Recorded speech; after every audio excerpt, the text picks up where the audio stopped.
Bună ziua, dragii mei! Eu sunt Jamila, bine ați venit în bucătăria mea!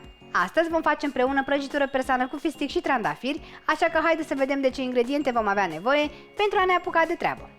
Ingrediente. Pentru prăjitură vom avea nevoie de 200 de grame de migdale măcinate, 250 de grame de unt, 4 ouă, 170 de grame de griș, 200 de grame de zahăr, 300 de grame de iaurt, 50 de grame de fistic, o lingură de esență de fistic și 10 grame de praf de copt, ambele de la Coseli, și puțină sare. Iar pentru sirop vom avea nevoie de zeama de la jumătate de lămâie, 200 de ml de apă, 100 de grame de zahăr și o lingură de esență de trandafir de la Coseli. Pentru început vom pune untul într-un bol mai mare, este unt gras la temperatura camerei cu 80% grăsime. Peste el voi adăuga zahărul și sarea și voi amesteca foarte bine cu un mixer.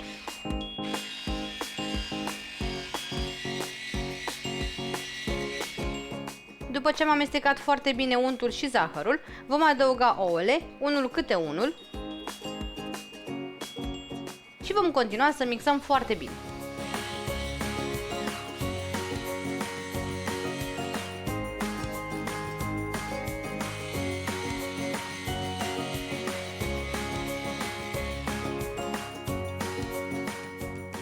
După ce am încorporat cele 4 ouă, voi adăuga iaurtul, care este și el la temperatura camerei, și îl încorporez foarte bine. Apoi voi adăuga migdalele măcinate, grișul. Eu am griș din grâu dur, dar puteți folosi orice fel de griș aveți, la nevoie puteți pune și făină. Voi adăuga și praful de copt de la Coseli,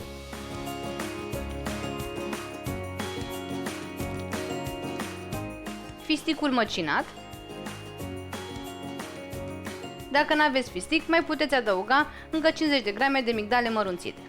Și la final voi pune și o lingură de esență de fistic de la Coseli.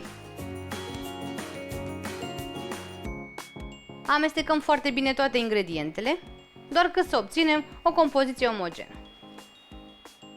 Nu este nevoie să folosim mixerul, ci este suficientă o lingură. Transferăm compoziția într-o tavă rotundă cu diametrul de 23 de cm.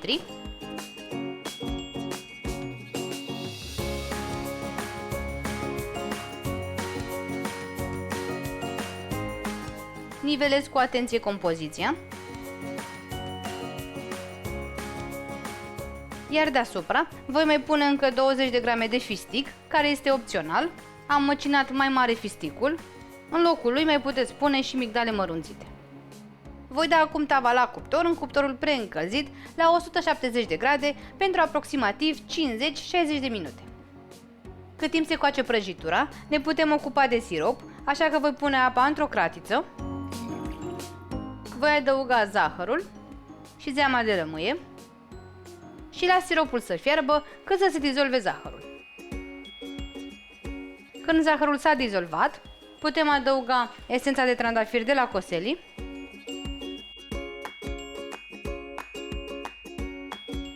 amestec puțin, iau siropul de pe foc și aștept să ajungă la temperatura camerei înainte de a-l pune peste prăjitură.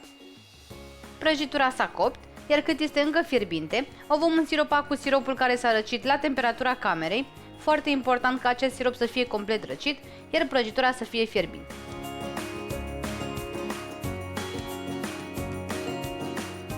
Turnați sirop după cum preferați, mai mult sau mai puțin.